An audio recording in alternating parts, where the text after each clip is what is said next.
Eu tirei o som 1 minuto só para dar uma tossida.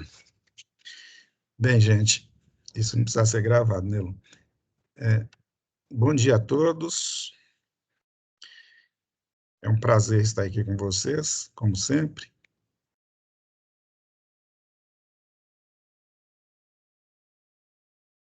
Vamos dar continuidade à aula que a gente estava dando, né? Isto é, dando continuidade ao assunto que estávamos vendo. Pelo que eu me lembro, nós paramos nesse ponto aí, salvo o melhor juízo. A última coisa que a gente viu foi isso aí. Vocês lembram do tiro-alvo e tal? Só para dar uma refrescada na memória de vocês. Teve esse exercíciozinho aí e tal, com as respostas e tal. Vamos começar nesse assunto hoje, resolução. Resolução de um instrumento de medidas, que é uma característica do instrumento de medidas. Vamos procurar deixar claro o que é uma resolução baixa, o que é uma resolução alta, e a importância na medida, ter uma resolução alta. Então, o que é resolução?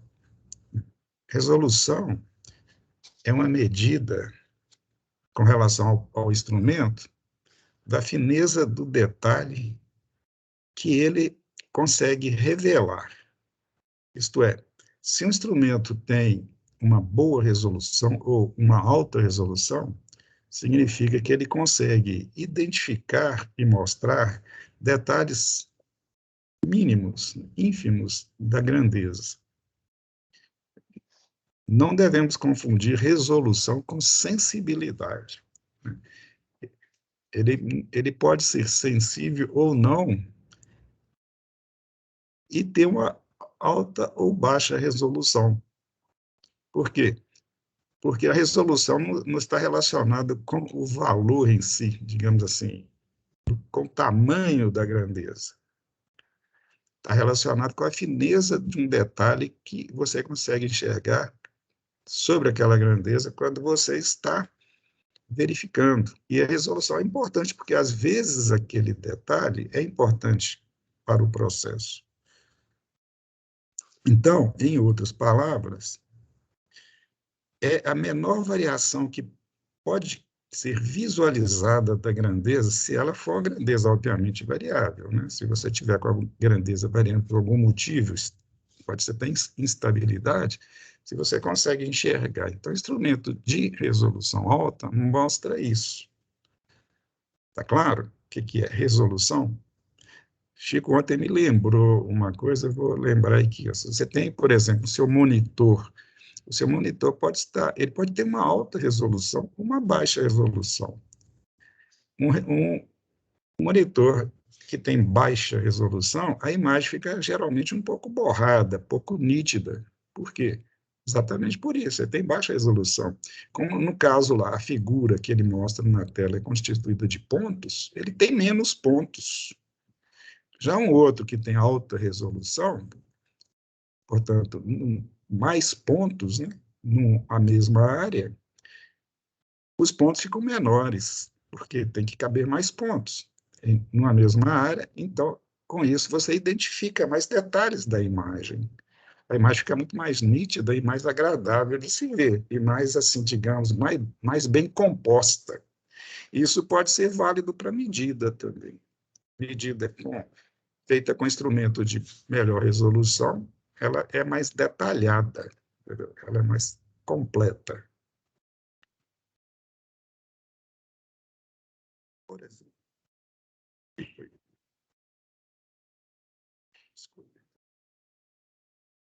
faço isso. Bobagem, jogo a culpa para o frio. Olha, nos instrumentos digitais, a resolução está no último dígito. Então, se ele tem muitos dígitos ou poucos dígitos, mas ela é identificada lá no último dígito dele. Então, se tiver muito dígito, né, o último dígito indica uma coisa mais ínfima da grandeza. Então, ela fica mais detalhada.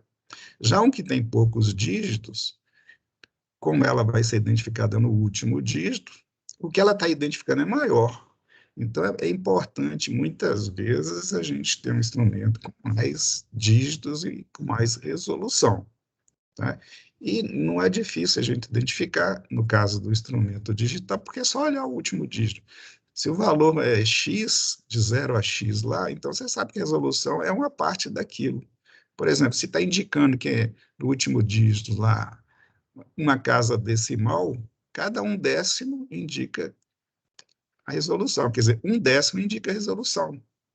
Não é complicado. A coisa fica complicada é quando você trabalha com instrumento analógico, porque tem 3 pontos nos instrumentos analógicos que devem ser considerados na hora da gente verificar a resolução dele. Por exemplo, a qualidade do dispositivo indicador. Como você sabe, o instrumento analógico, a grandeza que ele mede é identificada através de uma escala e ponteiro, geralmente. Então, o instrumento analógico é aquele que tem escala e ponteiro, né? Quando a gente diz que a resolução depende, entre outras coisas, da qualidade do dispositivo indicador, eu não estou dizendo que depende da qualidade do instrumento, não, e sim do dispositivo indicador dele, que no caso seria a escala e o ponteiro. Às vezes o instrumento não tem uma escala linear muito nítida, depende da natureza do dispositivo, mas a escala, consequentemente, não é muito boa. Portanto, ele não nos possibilita identificar com clareza qual que é a resolução, ou com certeza qual é a resolução. Então, é um agente complicador, você tem que tomar decisão às vezes. O outro é a capacidade que a pessoa tem quando está operando, no sentido de fazer interpolação. Às vezes, o instrumento ele tem uma escala dividida em tracinhos, e você, para verificar a resolução, é comum você considerar o menor, o tracinho menor que ela tem, ou a distância menor entre os traços que ela tem. Porém, você pode melhorar a sua visão de resolução, se você consegue identificar, quando o ponteiro está entre 2 tracinhos, o valor da medida. Aí a resolução passa a ser melhor ainda, se você consegue fazer isso. Só que, às vezes, a pessoa não tem condição de fazer. Um leitor determinado, específico, não tem, mas outro tem. E, portanto, fica subjetivo para aqueles observadores, o que conseguem enxergar ou verificar um detalhamento melhor em relação ao outro. Então, depende deles. A subjetividade fica na interpretação da pessoa, particularmente do que ele está lendo. Não é, então, uma resolução assim firme, né, concreta. Por isso que eu disse que é subjetivo. É muito subjetivo quando a gente quer verificar na hora de dar uma qualidade ou avaliar a sua medida com relação à resolução do instrumento.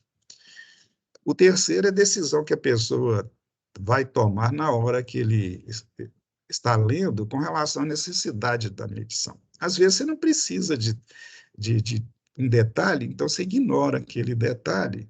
E como você ignorou aquele detalhe, ele não é importante para você, a resolução fica diferente por isso. Por exemplo, você tem um relógio de ponteiro.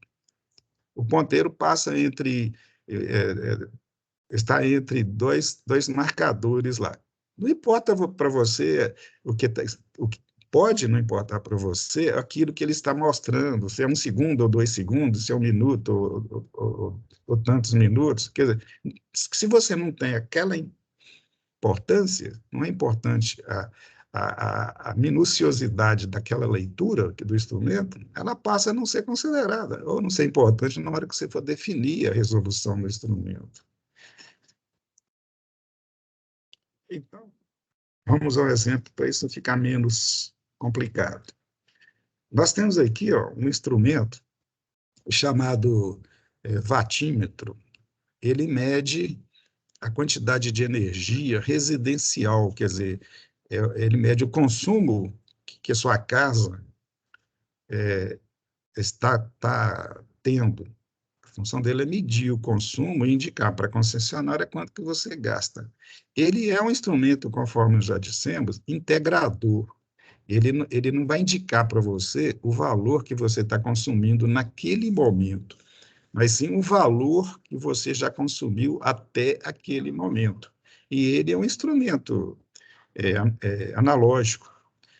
Esse aqui, por exemplo, é um modelo mais antigo, mas tem muito deles nas residências hoje em dia, ainda hoje em dia, né? Os mais modernos são digitais, quer dizer, têm processamento digitais, mas tem os modernos também, que são analógicos, com a diferença desse aqui, é que ele, em vez de ser esses reloginhos, né, com ponteiro aqui, ele tem um rolo aqui, tipo um rolo com dígitos, que vai girando, né, à medida que ele vai girando, ele vai indicando o valor.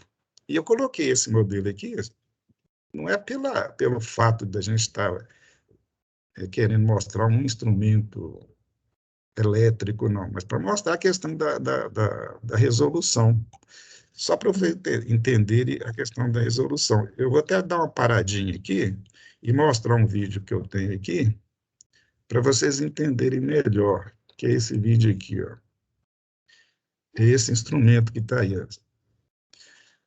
É o mesmo instrumento, é de outro fabricante, né? Tem outro, digamos, outro projeto, mas é a mesma coisa. Observe que ele tem aqui vários ponteirinhos, aqui, 1, 2, 3, 4, 5, né? E o que, que ele mede? A quantidade de energia da sua casa, como o outro. Falar nisso, eu postei lá, está aí no chat, uma, uma videoaula de que está lá no YouTube, para mostrar como esse instrumento funciona. Se alguém tiver interessado, o rapazinho que está lá dando aula, falando lá, ele foi bem explicativo e bem detalhado. A diferença é que está usando um instrumento mais moderno, né, do que esse aqui, que é mais antigo, mas o princípio de funcionamento é praticamente a mesma coisa. Ele está dizendo a função de cada elemento aqui. Ó. Nesse caso, por exemplo, só para simplificar, observe que tem um disco aqui, ó, esse disco vai girar, e à medida que ele gira, ele faz esses ponteiros movimentarem. Então, tem um eixo ligado aí a um sistema mecânico aqui, que à medida que o disco vai girando, os ponteiros vão girando, tá certo? Se a velocidade é maior, eles vão girar com mais velocidade. Obviamente, o que está ligado ao eixo, direto no eixo, é o ponteiro que está definindo a resolução do instrumento. Então, se eu colocar esse disco para girar, o reloginho ligado a ele vai ficar girando em função da velocidade dele. Né? E para cada volta que ele dá, o ao lado dele pula uma casa decimal. E para cada volta que esse específico dá, o anterior a ele também pula uma casa decimal. E vai somando a leitura. Né? No final, você vai ter uma leitura que é a soma de todas elas. Esse aqui, por exemplo, está escrito 1000 aqui, ó, significa que o valor do número, o valor que ele vai indicar é o número que está aqui, que o ponteiro está indicando, vezes 1000. Mais o que esse ponteiro está indicando, vezes 100, e vai somando. Até a casa decimal lá na frente, que é indicada pelo ponteiro que está girando com velocidade maior, que é proporcional à velocidade do disco que está aqui. Isso aqui é um disco de alumínio que fica submetido a um campo magnético aqui. Aí você vai falar, pô, alumínio não é sensível a campo magnético. É sensível, mas muito pouco. Né? E tem um sistema parafernália aqui, ó, tem um ímã permanente aqui, que tem várias funções, uma delas é evitar que esse disco gire com velocidade, continue girando, melhor dizendo, quando você desliga a energia. Senão, como o disco está girando, na hora quando você diminui a quantidade de energia que você está consumindo, ou desliga a fonte, desliga tudo na sua casa, ele giraria um pouco devido à inércia, e com isso indicaria para a concessionária uma energia que você não consumiu. Então, ele tem que parar na hora. Né? E tem outros detalhes aqui que eu acho interessante, mas no vídeo está bem explicadinho lá. Não é, nós não temos tempo para falar isso aqui, mas eu só vou mostrar. Aqui está a relação de de elementos que você tem na sua residência, ou pode ter, né? E à medida que você vai acionando ele, ligando, por exemplo, lâmpada, chuveiro, etc., o seu consumo residencial vai aumentando, né? Aí chega o dia da medida, o leiturista vai lá na sua casa, mede, ó, você está com tantos quilowatt-hora hoje, somativamente. Aí ele compara com o que ele mediu no mês anterior e você vai pagar pela diferença. Então, um exemplo aqui, ó. Lavador, vou ligar algumas máquinas aqui que tem geralmente. Fogão elétrico, ar-condicionado, lavador de roupa. Isso aqui é bomba de piscina, né, Francisco? Geladeira, olha o disco lá, ó. À medida que eu estou aumentando a carga, seu computadorzinho, o disco vai aumentando a velocidade. Tem cargas que não consomem nada, cara, praticamente nada. Tudo consome, né? Mas tem algumas que consomem pouco, cara. Eu tirei um que pesa mais, olha lá, o disco está girando em baixa velocidade, né? Eu vou aumentar a carga aqui para ele girar com a velocidade maior, para você ver o ponteirinho girando aqui. Você está vendo o ponteiro girando aqui, ó? Eu acho que a leitura desse é feita nesse sentido aqui, ó. Esse aqui é a escala de menor valor, né? Casa centesimal deve ser. À medida que ele gira, o outro está girando também. Cada volta dele, o anterior dá um pulo aqui de uma unidade. E cada volta desse aqui, o outro é que dá um pulo de unidade. E fica lá o dia inteiro, a vida toda. Entendeu? E você vai pagar por isso no final do mês, né? Com essas taxas novas que tem aí, a coisa está meio até complicada, mas isso é para mostrar a resolução. A resolução desse momento está nesse medidor aqui, ó. Ele mede o quê? Centésimo de quilowatt-hora, então a resolução é essa. É décimo de quilowatt-hora, a resolução é essa. Tem um número aqui, ó, que é o consumo que está marcando, tá certo? Aqui, ó, 4.504,15 quilowatt-hora. Essa mudança aqui, ó, 16, 17, 18, é o que esse pequenininho aqui está indicando. Então, a resolução está cá na frente, ó. É centésimo de quilowatt-hora. Essa medida que tem em cima é a medida inicial. O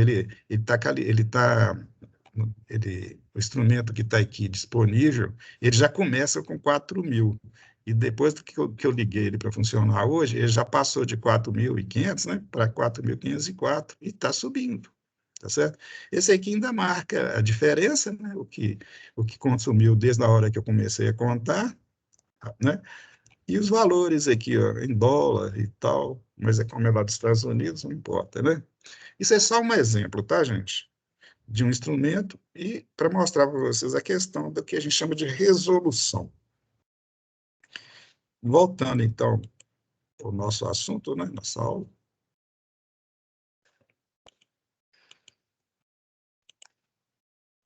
No mesmo ponto que a gente estava aqui. Então, vamos continuar.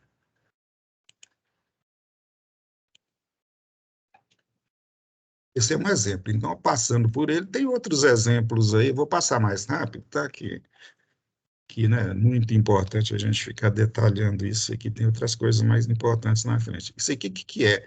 É um instrumento também, obviamente, analógico, né? Esse aqui tem dois ponteiros aqui, ó. Portanto, nesse caso aqui, ele mede duas coisas. Ele mede umidade do ar, aqui, ó, e esse aqui mede temperatura. Então, ele mede umidade e temperatura. O medidor de temperatura tem duas escalas. Uma escala aqui em graus Fahrenheit, que é essa grandona aqui, e essa outra escala do meio aqui, pequenininha, é graus centígrados. Inclusive, quando você posiciona o ponteiro numa certa posição e faz a leitura em graus centígrados e graus Fahrenheit, a gente já quer fazer aquela conversão, né, que vocês aprenderam a fazer lá na física. Mas por que eu coloquei esse medidor aqui? Para você ver a posição do ponteiro, olha aqui, ó. Será que o ponteiro na escala maior, ele não está exatamente em cima do tracinho, ele está quase no tracinho. Eu coloquei para mostrar a subjetividade, a dificuldade de definir a resolução quando o medidor é analógico. Olha aqui.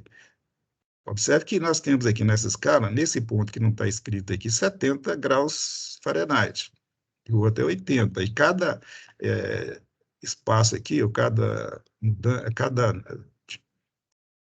cada traço maior que tem que esse outro que está aqui, a gente tem que uma, duas, três, quatro, cinco subdivisões. E como são 70 por 80, são 10 graus de diferença, dividida em 5 divisões, cada divisão vale o quê? 2 graus Fahrenheit. Então, a resolução dele é de 2 graus Fahrenheit, porque cada tracinho aqui, né, e essa é a menor grandeza que você mede ou identifica, só que para o observador, se ele for um observador, assim, digamos assim, é, perfeccionista, né, que ele consegue ser detalhista o suficiente, ele pode mentalmente dividir uma divisão dessa num número de pequenos espaços que ele pode, com certa certeza, identificar.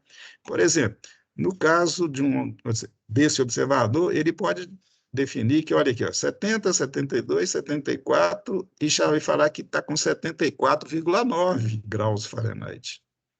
Né? Mas um outro não tão observador, não é, não é 74, aliás, 74,9, não, aqui, ó, tá mais, são duas divisões, né? Ele falaria que é 75,9, porque é 2, 4, o próximo seria o 6, né? Ele, na cabeça dele, ele dividiu 2, digamos, em 10, e cada uma divisão pode valer 2 ou 1, depende. Olha só a subjetividade. Ele diria que seria, poderia dizer que são 2, 4, 72, 74, quase 76, eu diria lá, 75,9. Esse é o mais detalhista. O outro diria que é 76. Então, para um, a resolução é um, para o outro, a resolução é outra. Então, aí é subjetivo. Mas a resolução, assim, digamos assim, confiável, que não dependeria do observador, seria o quê? 2 graus Fahrenheit. Mesmo raciocínio a gente teria para essa escala e qualquer outra escala. E aqui ainda, ó, esse aqui ainda tem mais informação para a gente. Observe que esse ponteiro único, ele, além de medir na escala grande, a escala externa, ele mede na interna e pega a parte do meio do ponteiro aqui, a intermediária, que é mais grossa, para indicar o valor da temperatura em graus centígrados. Só que o ponteiro está mais grosso. Quem diz que esse ponteiro, nessa posição, está exatamente cobrindo, né, no seu centro, né, o valor do tracinho. Pode ser que o tracinho esteja um pouquinho antes, um pouquinho depois. Você não tem muita certeza. Aí a pessoa, não, tá no segundo tracinho, morreu. Então, a interpretação dele. Então, a questão da subjetividade está aí mostrada de novo. O outro exemplo é um relógio. O relógio, então, olha as diferenças dos traços. A gente não sabe se é tantos minutos, ou não precisa ter, né? Esse relógio, por exemplo, é um relógio que, dos muitos que tem lá nessa extração aqui, ó, Terminal Grande Centro de Nova York, né? Lá tem, todo canto lá tem um relógio desse aqui, e a pessoa olha de longe. Quando olha de longe, ela não vai ter ideia precisa, digamos assim, exata, né? Da medida, né? E não importa, né? Os segundos lá, um minuto, às vezes, para quem está lá na estação, não importa muito, não. Né? Então, o observador também ele tem que definir, não preocupar com alguns detalhes, porque isso não é importante. Outro motivo da tal subjetividade. Aquilo que eu falei com relação à qualidade do instrumento indicador, esse exemplo aqui mostra muito isso. Esse aqui, na minha opinião, é um péssimo indicador, porque, primeiro, a escala não é linear, cara. Se você verificar bem, cara, a medida do 0 até 100, esse A aqui é de amperes, isso é um amperímetro, e mede o valor da corrente elétrica. E de 0 a 100 não tem nem divisão. De 100 a 200, o ponteiro varia, modifica a sua posição segundo um arco, segundo esse arco aqui, que está dividido em 1, 2, 3, 4, 5 divisões. Né? Já no meio aqui, ó, os mesmos 100, 200 a 300 é o mesmo 100, as diferenças aqui, a distância entre as marcações são diferentes, são maiores do que essa aqui. Aqui parece que está mais ou menos parecida com essa de cá. Aqui volta a concentrar de novo. Aqui ficaria tão concentrado que eles não dividiram a escala. Se o ponteiro parar aqui, ó, você não tem a menor noção do valor. Se parar aqui, você não tem muita garantia do valor. Você tem mais garantia no meio. Né? Então, como é que você vai definir a resolução disso aqui? É complicado. E como é que você vai ter garantia do valor, firmeza do que aquele valor é aquele mesmo? Então, o instrumento indicador, que é essa escala aqui, não é de boa qualidade. Recomenda-se a gente utilizar instrumentos e efetuar leituras e aceitar a leitura, né, digamos assim, quando o ponteiro fica no meio da escala. Em instrumentos analógicos, de um modo geral, não tem muita garantia ou exatidão quando o ponteiro está no início ou no final da escala. Tá? Se você for medir e o ponteiro ficar no início ou no final da escala, muda a escala ou muda o instrumento. Você quer uma garantia melhor da leitura, tá? Porque é no centro da escala que você tem mais garantia da medida. É uma recomendação, digamos assim, técnica. Aqui já é uma escala não linear também, né? Porque veja bem, aqui, ó, se você verificar as distâncias dos tracinhos, elas mudam né, dependendo da posição. Está no início, no meio, no final. E o ponteiro está aqui, ó, não está nem no tracinho no outro. Aí o observador vai ter que definir, ou usa uma resolução aqui subjetiva, porque as distâncias dos tracinhos são menores, mas cada tracinho aqui vai indicar a mesma coisa, ou você interpola, faz uma interpolação aqui e usa uma resolução, né? Considera, digamos assim, uma resolução que você achar mais tranquilo. Aqui tem uma que fica até mais clara, isso é uma régua, não é um instrumento de medidas elétricas, não, é um instrumento que mede comprimento. E aqui está em centímetro e aqui está em polegada. Em centímetro fica claro, aqui, ó. Nós temos aqui 1 centímetro, né, está dividido em quê? Em 10 divisões aqui, ó. Então cada um é 1 milímetro. A resolução é aquela. Agora, polegada geralmente é feita em forma fracionária, décimo de polegada, centésimo de polegada, tal. Não é 0,1 polegada, 0,2 polegadas, não. Aqui, por exemplo, nós temos aqui, ó, esse traço maior indica 1 polegada. Se você estender lá para frente, você fica sabendo quantos milímetros equivale uma polegada. Mas é outra história. A resolução desse medidor aqui, ó, dessa régua aqui, ó, está indicada aqui, ó, é 1/8 de polegada. Cada tracinho desse equivale a 1/8 de polegada. Tá? Então, tem 1/8, 2 vezes 1/8, que é 1/4, e vai por aí. Você pode inferir se o objeto que você está medindo o comprimento tem um comprimento intermediário, mas aí fica por conta da subjetividade, depende de você. Tá certo? Continuando. Tem um paquímetro aqui, não vou falar sobre ele, porque nós temos um vídeo lá, nós postamos lá, um vídeo para vocês verem como funciona o paquímetro, como que mede, mas basicamente é um medidor de comprimento, ele mede comprimento. Ele tem uma garra aqui, você coloca o objeto entre elas, e ele vai indicar ou em polegada ou em, em, em milímetros, né? Ou centímetros, né? E já vem expresso aqui as resoluções dele, tá? Que sempre é a menor grandeza, né? ou a menor medida, né? Para fechar esse assunto, estou com um exemplo aqui, é o seguinte, vocês querem conhecer uma das aplicações tecnológicas mais avançadas dos paquímetros, quer dizer, aquele medidor que mede o comprimento que eu mostrei, a mais avançada que eu conheço é essa aqui, ó. A medida de comprimento de uma sobrancelha, ou essa aqui, ó, espessura de uma sobrancelha, ou essa aqui, ó, que é a mesma, né? Aliás, o primeiro aqui está medindo o comprimento do olho da pessoa, cara. Aqui o comprimento da sobrancelha e tal. Bem, isso é uma brincadeira, né? Eu não sou chauvinista, não. Tá certo? Isso é uma brincadeira, não tem lógica, né? Quanto? Aqui tem um paquímetro que ele mede usando a escala dele, normal, normal não, digamos, analógica dele, e tem aqui a forma digital, né? Quando você movimenta aqui, esse corpo dele aqui, de tal forma que ele fica prendendo a peça que você está querendo medir, está medindo o diâmetro dessa peça aqui, aqui vai ficar indicando. E a resolução está aqui no último dígito aqui, e aqui está definido, você está medindo em polegada ou em milímetro, tá certo? Só um exemplo. A internet tem muitos exemplos. Isso é um micrômetro, é a mesma coisa. Você põe a pecinha aqui, ajusta, aperta lá, ela vai indicar aqui, ó, o valor, a resolução está nesse último dígito, e aqui também você pode obter a mesma indicação usando escalas de tracinho, né? Escala analógica.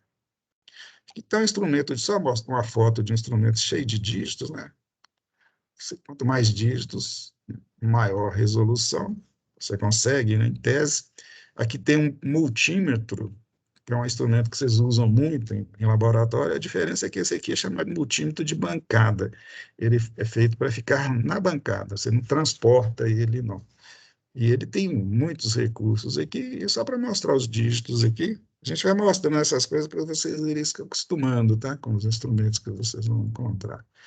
Tem aqui uma pessoa fazendo uma manutenção em automóvel, está usando multímetro aqui, ó, multímetro, um multímetro digital, para medir a tensão elétrica na bateria, para ver se ela está carregada ou não, né? Essa está indicando 12,78 volts, que é a unidade que ele mede, né? Geralmente é um valor bom para uma bateria carregada, né? A gente costuma dizer que uma bateria carregada está com 12 volts, mas na realidade é mais. Às vezes chega a 13, 13, alguma coisa. Essa aqui está dizendo que está bem carregada. Pode carregar mais um pouco, mas está muito bom. E a resolução está na última casa. Diz que está dizendo, a medida aqui está dizendo que o valor da tensão elétrica aqui é 12,78 volts. É uma boa indicação, já que a gente não precisa de tanto detalhe da medida, né? Dizer que está com 12,7, 8 ou 13 não faz muita diferença para quem está fazendo esse tipo de leitura, não. Isso aqui é outro exemplo de medida, de medidor. Vamos a um outro conceito, que eu falei que não tem nada a ver com resolução, mas é importante a gente entendê-lo também, com relação à sensibilidade do medidor, né?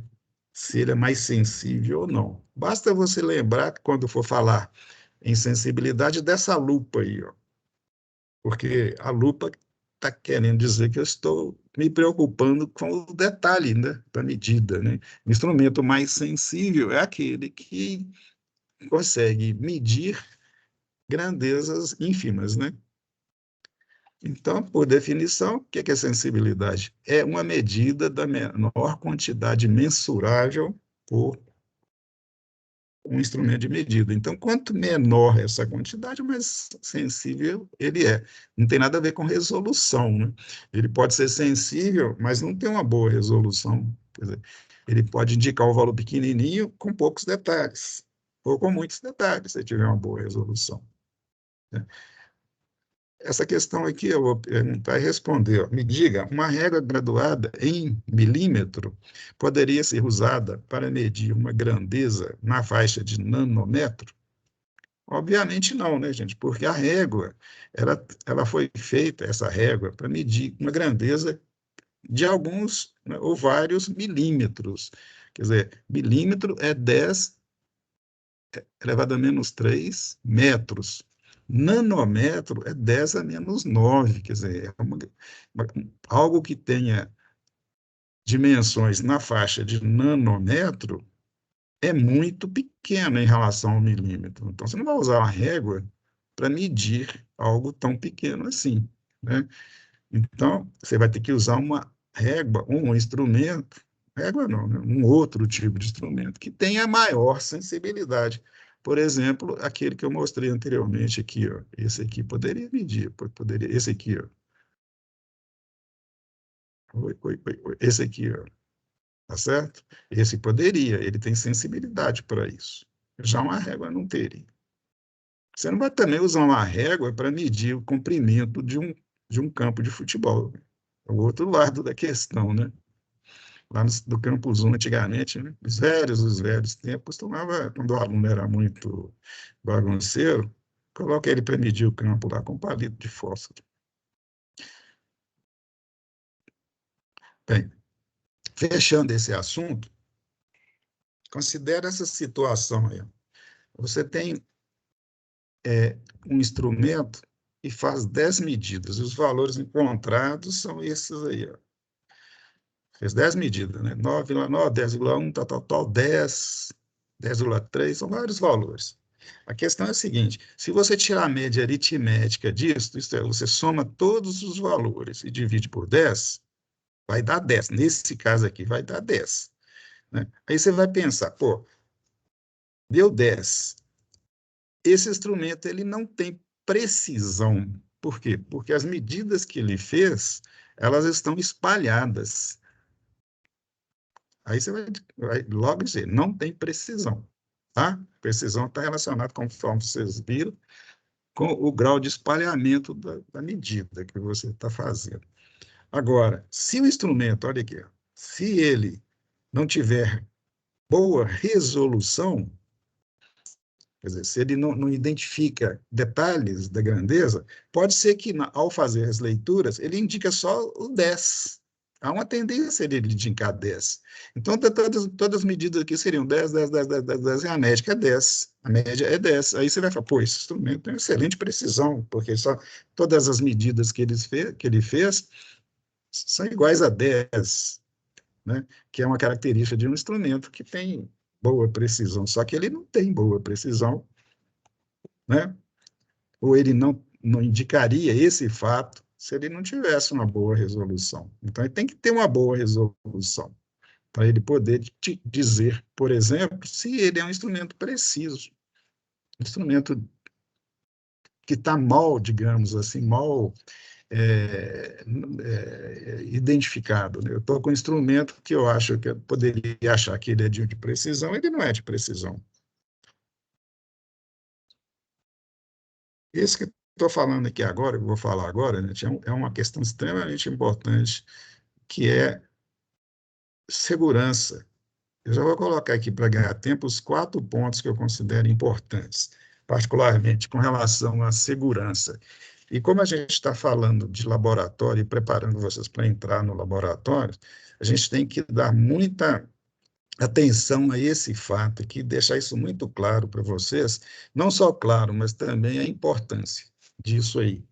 Existem 4 situações: a segurança de quem está fazendo a operação, né? No caso, a leitura da grandeza lá no equipamento, a segurança com as pessoas envolvidas, né, que estão em volta, né? Ou trabalhando junto, a do equipamento utilizado para fazer a medida, e também com a segurança do equipamento no qual ele está fazendo a medida. E a segurança do processo, todas são importantes. Né? Vamos primeiro à segurança do operador. Imagina que você tá fazendo a manutenção de um notebook ou de um celular, que é um caso muito comum da eletrônica. Você está envolvido com grandezas elétricas pequenas, de pouco risco em termos da sua saúde física, né? Você vai trabalhar com alguns volts, que é a tensão elétrica baixinha, umas correntes elétricas extremamente pequenas, entende? Então, você não corre o risco, muito risco, quando você está fazendo esse tipo de manutenção. Por outro lado, se você for fazer leituras, fazer manutenção, e na manutenção você vai fazer leituras de medidas de grandeza em campo, tipo, você está trabalhando numa empresa tipo uma metalúrgica, como eu já trabalhei, né? E a gente fazia medida em campo lá. E a gente trabalhava com painéis. Além da segurança, digamos assim, você está trabalhando na área metalúrgica, que tem muita coisa quente, muita máquina pesada e perigosa, você vai lá no equipamento que controla isso tudo, que está alimentado por tensões elétricas lá de 220, 480 volts ou mais, e correntes grandes, né, dezenas, centenas de amperes. É uma área de risco. Se você não estiver bem equipado em termos de segurança, usando o equipamento correto, tipo a própria roupa, né, com isolamento, usando luvas, equipamento todo isolado, de forma que você não vai encostar em nada, né, você corre muito risco de levar um choque prejudicial e até ter problema de morrer, tá certo? Eu lembrei ontem, eu falei com a turma de ontem, que eu postei no nosso WhatsApp, depois eu arrependi de ter feito isso, um videozinho que me passaram de uma pessoa que estava em cima de de um metrô, né, o trem, se não me engano, o Chico falou até que é lá da Índia, né, Chico? Ele estava lá em cima do veículo, do metrô, no caso, encostou a mão no fio elétrico ou no cabo de alimentação do, da máquina e torrou. O vídeo é muito, assim, digamos assim, muito violento, vamos chamar assim, para não usar uma palavra melhor.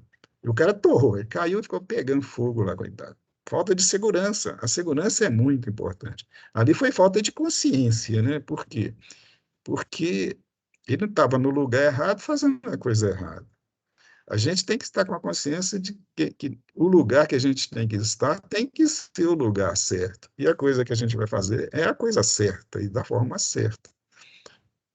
Se você, por exemplo, for numa subestação da CEMIG, né, onde tem tensões elétricas muito altas, na ordem até de milhares de volts, só de entrar lá você já sente um pouco os pelinhos do seu braço arrepiar, devido à questão do campo elétrico eletrificar os pelinhos, né, e eles ficam oriçados. Só de entrar lá você já fica assim. Mas aí é um lugar que você não vai normalmente trabalhar, né? Quem mexe com eletrônica, graças a Deus, trabalha com normalmente equipamentos e aparelhos de níveis energéticos bem mais baixos. Mas vai que um dia você vai, por algum motivo, né? É bom lembrar disso que eu estou falando com vocês. Agora, com relação à segurança das pessoas envolvidas, é a mesma coisa. Se você fizer uma coisa errada lá, que leva a risco a você, leva a risco às outras pessoas também, né? Porque você pode encostar na outra pessoa na hora que você está tomando um choque. Uma pessoa pode correr lá para te segurar e morrer também, né? Com relação à segurança do equipamento, é a mesma coisa. Se você fez a coisa errada, e a ponto de correr o risco, o equipamento também corre. Se você estiver fazendo a leitura de modo errado, encosta uma ponta de prova, um cabo no lugar errado e produz um curto, né, dá problemas. Você pode, às vezes, até tirar o equipamento do ar, né, desligar tudo. Eu já vi isso acontecer. Tá certo?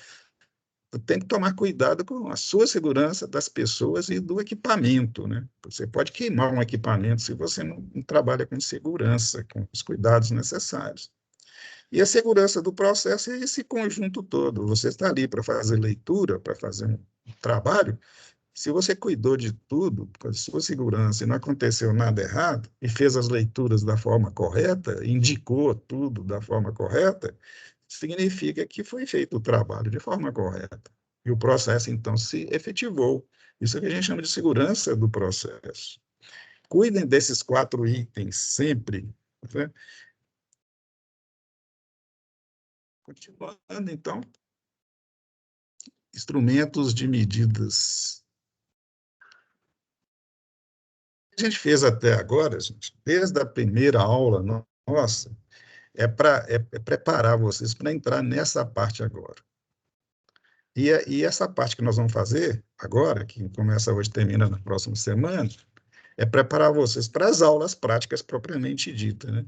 Nós preparamos vocês, nós falamos sobre ambientes, o que tem dentro dos laboratórios, né, armários, ferramentas, coisas tais. Falamos agora sobre questões subjetivas, sobre escalas, sobre sensibilidade, sobre isso, aquilo, né? Para chegar nesse ponto, para falar dos instrumentos de medidas. E falar dos instrumentos de medidas vai ser extremamente importante para depois utilizar os instrumentos de medida, né? Nessa parte, eu costumo dizer o seguinte: a coisa mais importante nesse momento a ser considerado é o seguinte: quando você utilizar qualquer instrumento, seja de medida ou não, não faça sem ler o manual daquele instrumento. É extremamente importante, por quê? Porque o manual ele vai te indicar as características dos instrumentos, né? Isto é, quais as possibilidades daquilo, tudo que ele faz, a forma como que ele faz, as faixas de valores que devem ser considerados, né? Principalmente a segurança. Não ligue nunca um equipamento sem conhecer o equipamento. Essa é a regra básica. E para conhecer o equipamento, tem um manual ali para te dar as informações. Então, não basta só você que saber que um voltímetro mede aquilo, que tem escala, ou que não tem, que tem sensibilidade, ou tem. Você tem que conhecer e levar aquele seu conhecimento para um instrumento, ou trazer as características e relacionar com o conhecimento que você tem. Se você ligar um equipamento sem conhecer as características dele, você vai fazer muita coisa errada e pode correr o risco ou de você ou do próprio instrumento. É a responsabilidade.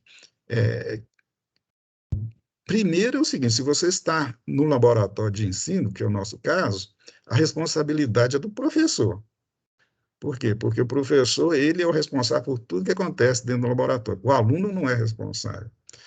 O professor ele tem que ler o manual de tudo, conhecer a fundo, porque ele não vai, na hora da aula, lá, ler o manual junto com vocês. Não tem como, né? Toda aula, eu vou, gente, vamos ler o manual desse aparelho, vamos ler o manual. Não tem como.